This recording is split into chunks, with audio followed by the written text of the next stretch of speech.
घने जंगल के बीचों बीच ऊंचे ऊंचे पेड़ों और सर्द हवाओं के बीच एक खतरनाक भेड़िया रहता था। यह भेड़िया अपनी ताकत और चालाकी के लिए पूरे जंगल में मशहूर था। उसका नाम काल था, लेकिन काल की कहानी केवल उसकी ताकत तक सीमित नहीं थी। यह एक बदले की कहानी थी। अब इसकी शुरुआत होती है यहाँ से। कई साल पहले काल एक छोटे से भेड़िए के रूप में अपने झुंड के साथ खुशी खुशी जीवन बिता रहा था। उसका झुंड जंगल के एक शांत कोने में रहता था, जहाँ हर कोई सुरक्षित महसूस करता था। काल की माँ उसे हमेशा सिखाती थी कि जंगल में सुरक्षित कैसे रहना है और अपनी सीमाओं का सम्मान करना चाहिए। काल के पिता, जो झुंड के मुखिया थे, उसे साहस और अनुशासन का महत्व बताते थे।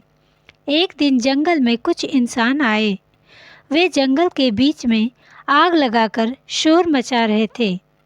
उनके पास बड़े बड़े हथियार और अजीब सी गंध वाले सामान थे। काल के झुंड में उनसे दूरी बनाए रखने की कोशिश की, लेकिन इंसान उस दिन शिकार के इरादे से आए थे। उन्होंने झुंड पर हमला कर दिया।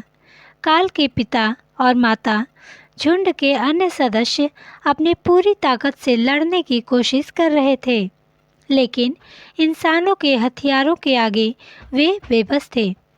उस दिन काल ने अपनी आंखों के सामने अपने माता पिता और झुंड के अन्य सदस्यों को मरते हुए देखा। वह खुद मुश्किल से बच पाया था। झुंड के बिना काल को जंगल में अकेले रहना पड़ा।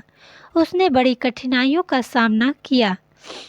उसे शिकार करना सीखना पड़ा, दुश्मनों से बचना पड़ा और अपने घावों को खुद भरना पड़ा। लेकिन इस अकेलेपन ने उसे मजबूत और चालाक बना दिया।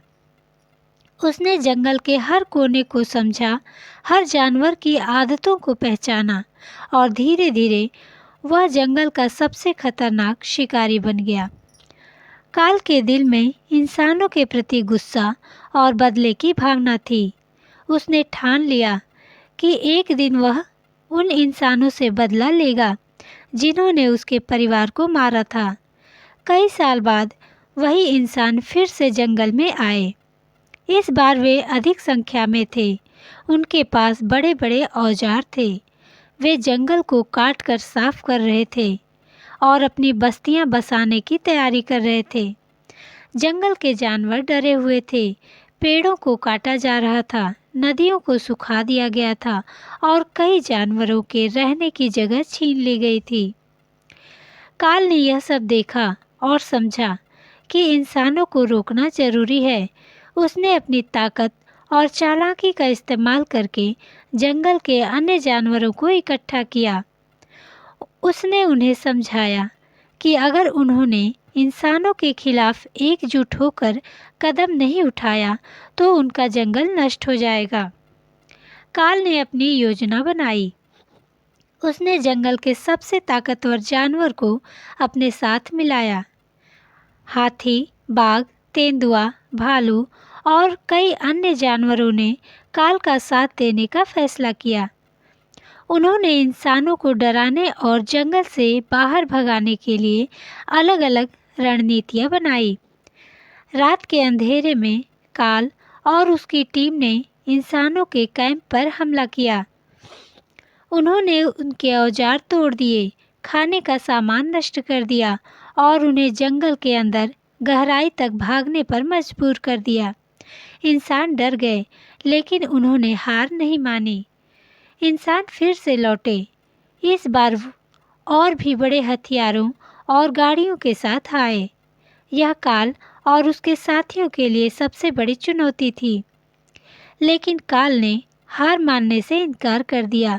उसने अपने दोस्तों को प्रेरित किया और उन्हें बताया कि यह लड़ाई सिर्फ उनके लिए नहीं, बल्कि जंगल के हर पेड़, हर नदी और हर जीव के लिए है। काल ने इंसानों के खेमे पर अंतिम और सबसे बड़ा हमला किया। इस बार जानवरों ने जंगल की भौगोलिक स्थिति का फायदा उठाया और उन्होंने इंसानों को घेर लिया और उन्हें जंगल से बाहर भागने पर मजबूर कर दिया। इस संघर्ष के बाद इंसान फिर कभी उस जंगल में नहीं आए। काल ने आखिरकार अपने परिवार और झुंड का बदला ले लिया, लेकिन उसके दिल में एक सवाल हमेशा बना रहा, क्या बदला ही हर समस्या का समाधान है? काल ने अपने जीवन को जंगल के अन्य जानवरों की भलाई के लिए समर्पित किया। उसने जंगल को बचाने और उनकी शांति बनाए रखने के लिए काम किया। अब वह न केवल एक योद्धा बल्कि एक रक्षक भी बन गया था। तो इस कहानी से हमें क्या सीख मिलती है दोस्तों, आइए बताते हैं। भेड़िए का बदला केवल शक्ति और संघर्ष की कहानी नहीं थी, बल्कि यह दिखाती है कि अपने अधिकारों के लिए लड़ना जरूरी है। यह कहानी हमें यह सिखाती है कि हर जीव का अपना स्थान और महत्व होता है। अगर हम प्रकृति का सम्मान करेंगे तो वह हमें हमेशा सुरक्षित रखेगी। तो दोस्तों, आज की ये कहानी कैसी लगी हमें कमेंट करके ज़रूर बताइएगा, और चैनल पे नए हैं तो चैनल को